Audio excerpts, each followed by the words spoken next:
So, may palis na sa kanatong tanan. Once again, tungkol kay Webes, yan ang punta niya ng Webes, katulungan na itong Kapihan sa PSA. May hapon sa tatanan. Listeners, sabi rin ito kanunay, nagsunod o nagtubay ng atong programa sa Kapihan sa PSA. Once again, may na kinisiri at tumisyo kapapat sa itong mga kaumanan sa Philippine Information Agency, si Elvin Bugosya, si Jose Reynotista, si Jun Galope. Kami maghikuman kaninyo sa ka-oras ang atong uban sa atong mga resource persons karong kapuna. Nagkatagisgutan din ni Maygala. Usa sa mga pinaka-importante nga atong isgutan karon kining nagpadayon ng mga surveys, no? Gikan sa atong higala sa Philippine Statistics Authority mo na ato ngayon nga gusto natin ipakatap karong adlaw tungod kay una na-identify nga mga establishments ng mga dili kayo open ang mga surveys. Ikaduha, gusto ko na ito nga mahimawaan yun nila unsa ang trabaho ang survey kay na kayo ba doon nga gahatag ng information. Sugod kung taong interview mo, pero ang information nga gahatag, i-screen, i-filter, o niya mao na hinundan nga di na magkatunong ng atong mga datos nga ikinanglan aron na matunong ng atong mga palisiya nga himuon. So karon ko na mahigala ato nga ikauban ang gikalipay nga ikauban ato ang konting inalyanan sa Philippine Statistics Authority. Yan dito maglangan ato ni dahil ipaila-ila sila tanan karon na kuna. Maguna ta sa of course ang atong provincial statistics officer si Ma'am Jessamine Alcazar. Good afternoon o welcome sa Kapihan sa TIA. Okay, good afternoon, Sir Ray. Sandalan na itong mga tigpaminaw sa DYTR, no? Sa atong kahaponan na programang Kapihan sa TIA. So, I'm so thankful, no? Kanang naanasag ni Sir Ray. And then magkulog ka bildo. Very important matters sa atong ongoing activities. Okay. Gawin sa mga igala, naapod diri ang of course, ang kauban atong gistudan ang Supervising Statistical Specialist sa atong PSA, si Ma'am Jocelyn Sarmento. Good afternoon, welcome sa Kapihan. Good afternoon, Sir Ray. Good afternoon po sa atong mga suking paminaw sa station DYTR. Okay, daghang salamat sa inyong pag-anhi. Kundi uban po nila may igala, of course, ang igala, no? Kinakusganan na ito igala. Murag uga-uga na kuyog nila sila sige kong istorya ang atong information officer sa PSA triathlete o grabe kakusgan musikan si Sir Emmanuel Galap. Sir, good afternoon, welcome sa Kapihan sa PSA. Hapon, Sir Ray, sa dana pagmin, balik na pagmin dire. Salamat, hindi mo ni Abi dari karon.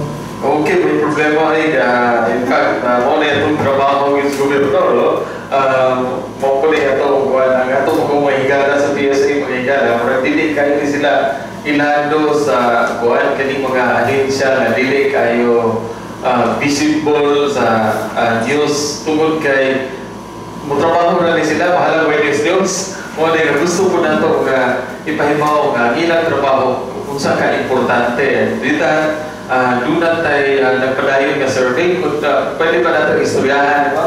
Kani karon nga ongoing survey ikan pas once Mayo, no? Yes. Okay, so dako ni siya nga proyekto sa opisina itong itawag annual survey Philippine Business and Industries, no? So in Bohol, we have about 271 establishmento atong sample. So nagsugod na tayo sa Ray at itong Mayo 8 until ongoing, and our target to complete the collections at mga questionnaires nato sa itong mga establishmento puhon-puhon karong mo end ang buwan sa Hunyo. So, okay. Yeah, so as of today, Sir Ray, ang ato ang status of collection, naabot na kita sa 1/3 or 33% sa ato ang total sample. So, considering the timetable, or napatay 1 month to go, so napatay 63% na ato ang cover. So, that is why nanghangyo ibidiri nga at least through this kanang programa sa Kapihan sa PA, atong mapadaya, no, sa atong mga sample establishmento, labi na katong wala pa kayo naka-feed up sa mga questionnaires na giving importance to the input kailang mahatag sa itong opisina.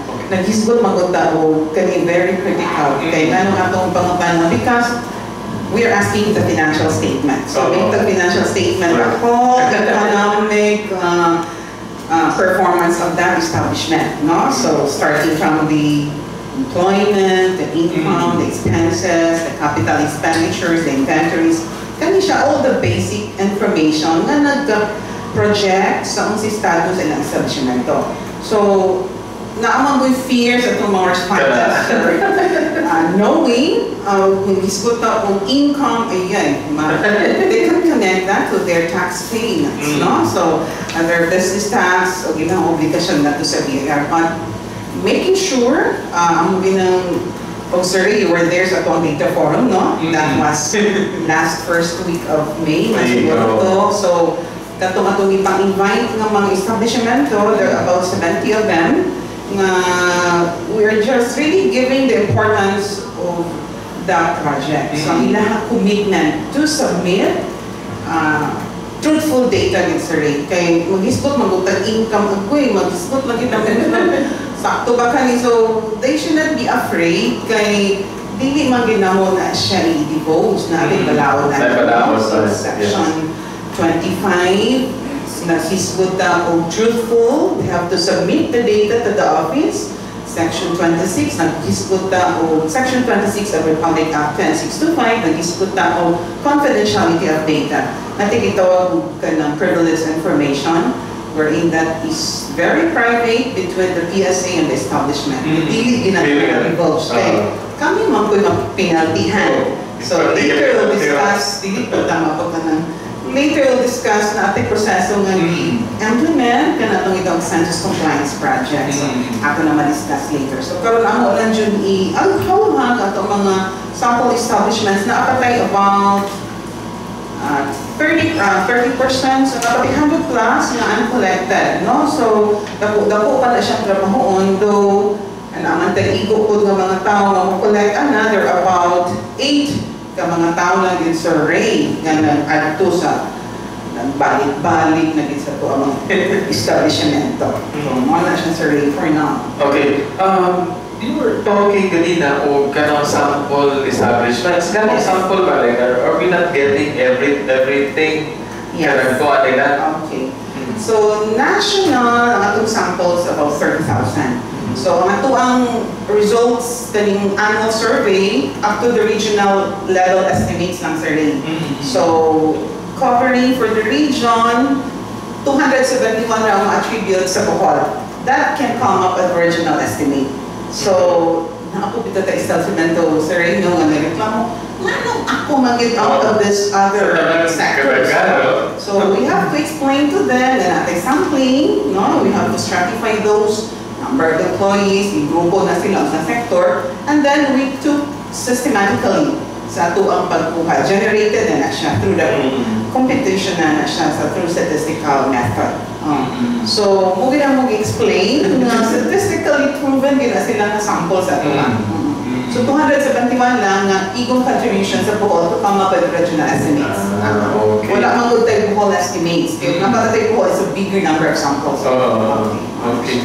I think mo po din sa mga maayo ning kuan pwede din mo i-explain nga dili gini personally gamito na mo dili personal ng PSA kay o personal pa kuha mo nila ang tanan no so kani sampling man mura ni ka survey pud ka nga usahay mapangutanan ka usahay dili wala mo kasabot nga tungod kay balat ka ni mangutanan ka or tungod kay maayo ka ni mangutanan tanan maigo gyud minimum number of employees na pwede na to na-appeal sa atong sample? 10 or more.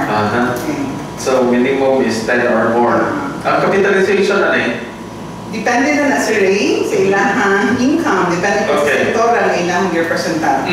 So, may kag-manufacturing na po ginagawa. May ka o WRT, wholesale retail. So, depende po sa ito ang sample dito, daghang madag ko po ng departamento in terms of businesses. So, kana siya, dako po na siya o kung ano income sa so ano na siya. So, farming formal o informal, no? Formal sector. Okay. Kaya atong nabatayan, dili na ay mga regions nga kusog kayo sila manufacturing tingali.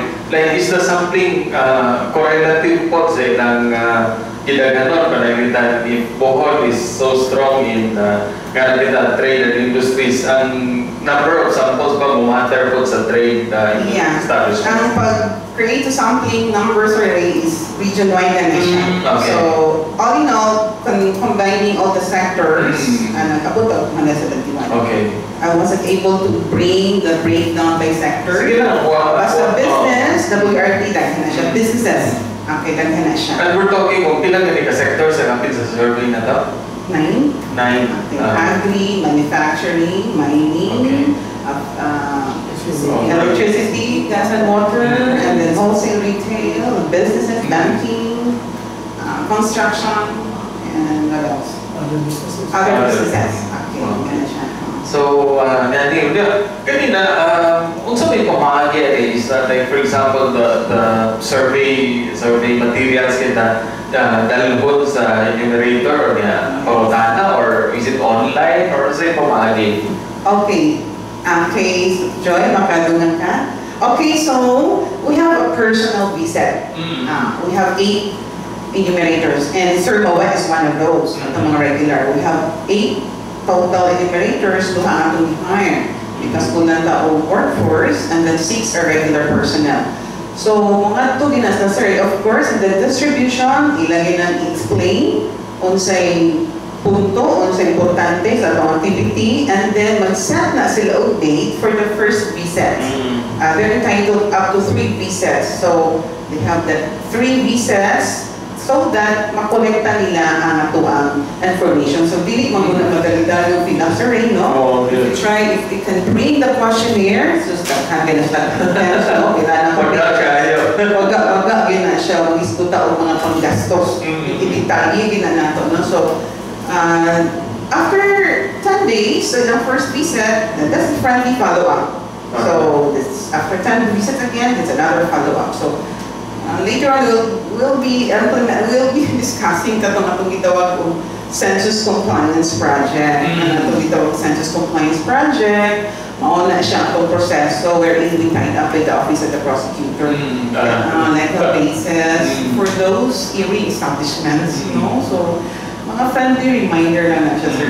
So, we hope we don't get to that. yeah, okay. So now we experienced last year, enjoyed, and as our statistical supervising specialist can talk more on that. Yes, Ma'am Joy, sa may mong experience ng Gabita.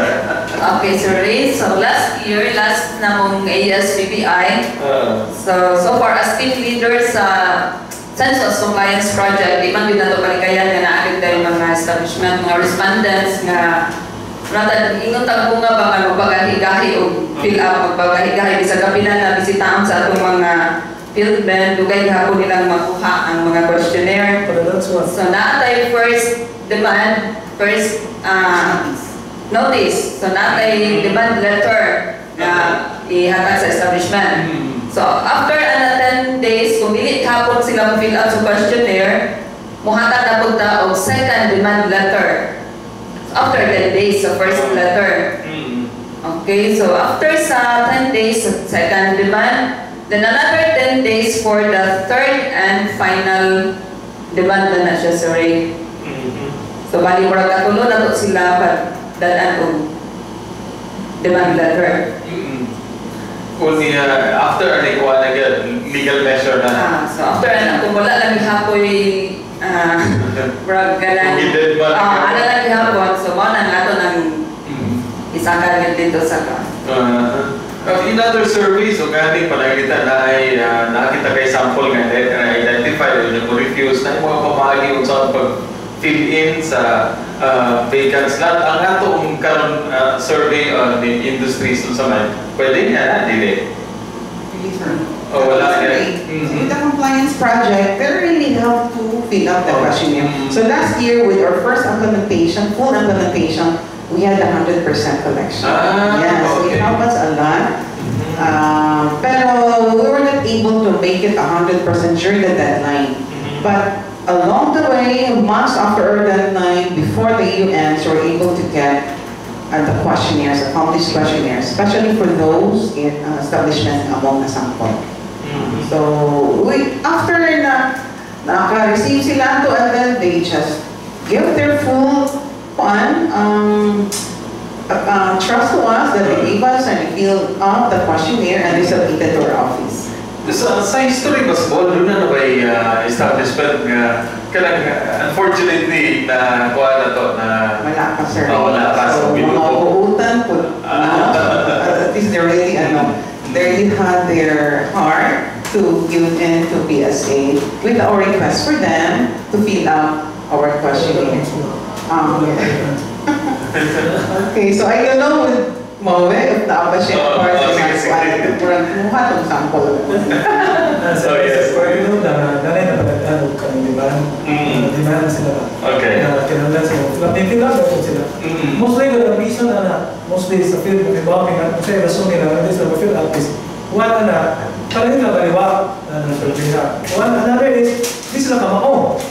Okay. Like, pa-suko-suko, pero ang resulta din, hindi sila kamao. So, ano batang na, we try to help them back na saan, tama mo yung mga financial statements, and ano. Wala kayo ba nga, nilagay sila matubag kayo, kasi na sila gusto mo yung mga secret nila, trade secrets siguro. Wala ko sila na reasons. Okay, ganahan. Pero mo lagi ang kuha nila is, I think mo po na failure tingali po na mo sa information side. Kanang pagpa-relay ang information ba kanang galing mga surveys, dili necessary ni ka kuha yun kanang imong personal ni siya. In fact, kung imong tanawang sampling yan siya, in fact, karoon na dyan po kabantay na sample diya, meaning dili yun kayo okay. Otherwise, tanan yun, laraso na ito di tanan, no taxation pa rin. So, okay. Something na siya, sir. So, it's also good to know kanang parang na ito nalugan ka online, kung saan na siya? Yes, online. We also introduce online submission of questionnaires. Okay. So far last year, murag natay 2%. Mga 2% kaning submit online. So, ato na sila magpa-register sa itong website na itong hihingin sa ilang that's found in the questionnaire. And then we'll be not to sa computer. Because as long as nasa internet survey. And then once iha to mag-click ang submit, and automatic na siya ma-receive sa itong server sa Manila. Pero even na lagi ako yung visit tawag yun yan. Pero online na, dili na tawag. Okay, good as confirmed. Not until i-validate na mo na ay mga problema, then we have to get back. Okay, naman po tayo validation survey. Hindi man automatic na we will accept the questions. So, I ilang answer. So, after the collection, we have the manual and the machine processing. So, budagan pa rin siya another phases, review of the questionnaires, and checking the consistencies. Kaya kung mag-isgot na o pinaka-empleyado, 20 ka-employees niya, ilahat na yung mag-compute kasi ng average monthly compensation. Uy, we're giving money. So, there will be checking on that. No? So, mo-generate o error ang ato ang machine. Okay, so, naana ko siya from the referral. O, palit na nga siya sa ato ang field man, and then get back to the establishment. To make sure na sakto gila na to or near the truth na to makuha sila. Okay, Kuan, in fact, morning, tingali duha ko very important things ang kaya na tumayuduman na rin. Una, ka na pag-comply, ikalawa, pag-comply honestly. Truthfully. Yes. Okay, kaning galing mga experience ka, kaning pag-comply pero dili kayo kuan. Dana ba tayo mga experiences aning establishments nga, kompleto sa papers pero tanaw na to pero dili kuha ang tuno. Yes, sir. So that's, ato na siya makita sa itong validation. Okay. Of course, they have their, pero rin uban na din yung mga financial statement, I will respect that, but we really wanted to have the completion of the questionnaire together with the financial statement as part of our validation. So, after ito ng batong collect, we preview and then we machine edit, encode, we machine edit. So, dito na makita ang ako ang mga inconsistency niya. Na siya rental, pero na siya building, wala siya land, wala siya building, wala siya rental. Wala siya kanang building, wala siya rental. So, mga inconsistencies or siya sakyanan, wala siya fuel. So, sorry. No? Okay. That would be our validation. So, tingnan po, tungkol sa kadagahan ba sa tanaw, posibleng Dinios ko niya pagkatag, pero di na siya kamang fill up. Tinood ko niyo yung mga tingala no? Yes, pero the accounting personnel should have that responsibility. But considering natin mga small o medium yes. Kana, may what you mention, what you have experience. Okay. Naman po sila isang questionnaire, naman may mga explanation na italics mo sila na ano siya explanation kung saan siya mga items, kung saan siya. So, muna ko po siya, na-manual within the question. So, yung mga siya, kung na kay time na gusto ka, mabasa ka, gusto ka may bawa, like ikaw may fill up na fill up ka. Hindi mo sabto to get that. 80 miles man siya. Nagkamot na, ang opisina mas masayin nila. Okay. So, assurance ko na to. In fact, di na kinahanglan kiniyotag bisita mo, no? Pwede naman eh. In fact, kung imong tanaw, pwede mo online siya, pwede rin online. Or the more sa iyo na sabi, online ka rin, na kinahanglan supervision. Okay. So, ang ako na gani is kaning honest o truthful giving out of information. Di ba po this runs counter to the idea ng mga tao nga, uy, kung saan ka o gato o pabuhiso na. Which they have to erase that from their mind. Correct. Ang iyan na to, nga, una, tumbakor na to ng idea nila nga, kaning survey is actually a way of generating data para taxation nila. Hindi pa ito na ila. Hindi nga, trending sa regional data, kuha niyo ng tax, no? Kaya makita man mo ng financial statements, pero hindi necessarily ngayon mo. Makita mo sa asa dapit level, sa region, tingnan eh. Magkadalay sa Mr. Ray, ako na defaults. That's under Section 27. Ang katong personal sa PSA mismo, part of that responsibility na kung ni-default ka, makikami. Yeah, so, wala siya sa Ray. On the other end, tungkol sa mga tag-iyahan sa business establishments, kung hindi sila mahatag, doon ay mga pinalitan, no? Hindi na tagalahan mag-istorya. After all, ang survey, huwag tayo nabot na pinalitan na ito pag-generate ng mga data. Pero so far, sir, wala kita nabot na They have complied, and then we are so thankful of our sample sanctions. That's good to know. Lapas na ako na sobrang na 30 minutes. Maura tayo nag-istorya. Kung hindi na tayo lang yung survey, di ba? Yes. Okay, so Samuel, can you... Okay, we have another equally important survey. That is what we call the digitized mapping. Atong gitawagan ng word is Geo-tagging. Anong gitawagan na, mabilit ka sa mo, mga respondents sa ng Geo-tagging, no? So, we have a total of 6 data mappers na nagsuloy-suloy na starting at itong second week of May, no? Okay, so kana siya, Sir Ray, all in all sa ito ang probinsya natin about 200 something barangays among the 46 municipalities. Ang wala na sample ng municipalities are Antiquera and Kapihan. So, for the first 3 weeks, nagsugod na kita nga rin sa Tagbilaran. Ang ato ang geo-tagging survey, ang konsepto ana is they have the specific barangays kailan natuon, nasa kita ng tablet, and then coming from the images of the Google Earth Maps, no, i-overlay na dito, they will house to house, building to building, ilang itag, ilang paagway points, and then they will be asking the household head, and ilang tanaw sa description sa ato, and sa ilang housing unit, because it's by building, and then after which, ilang picturean. Okay, so the experiences of our, but before proceeding that was already meeting with sa mga barangay kapitanes during the ABC meeting that was in Poblacion Press. Okay, so I was there together with sa tuwang mga mappers. Ako i-introduce sa project, and then ako i-introduce sa atong mga mappers. So, ang mga experiences, kibaw ka sa Tagbilaran, we don't know the name of your silingan. Okay, and then they're afraid, blah, blah, blah. So, ganun itong nalaw sa office. Kung saan man nila taga PSA na naman ang ngayon ng picture. So, mahadlok mo sa survey, no? So, what is the purpose of that survey?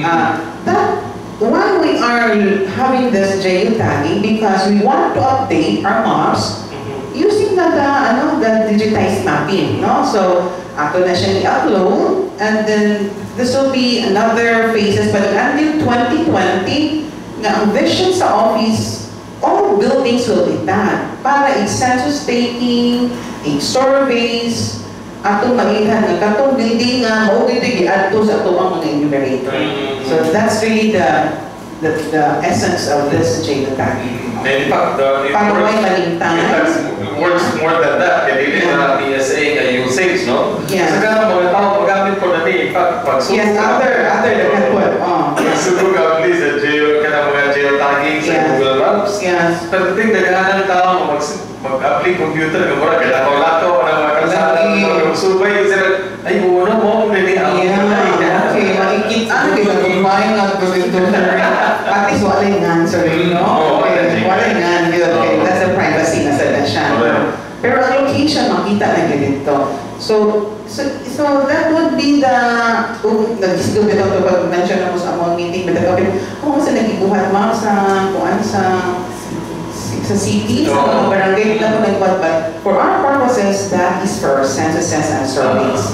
So make sure na sa among mapping, example, sa ito ang labor force survey, nagdana sa taong tablet, so ako na po nakita ang sample, so that will synchronize then with our mother maps. Katawad ito ang mga sample. So mo na siya, Sir Ray. Aron wala yung maligtan during census taking, that's the big dream of the office in 2020 before the census taking. Pay for less, I don't know if the office can afford it, everyone will be bringing tablets. So I'm not sure, that's investments, but that's that kanang dapugin na siya investment, making sure the quality of the data.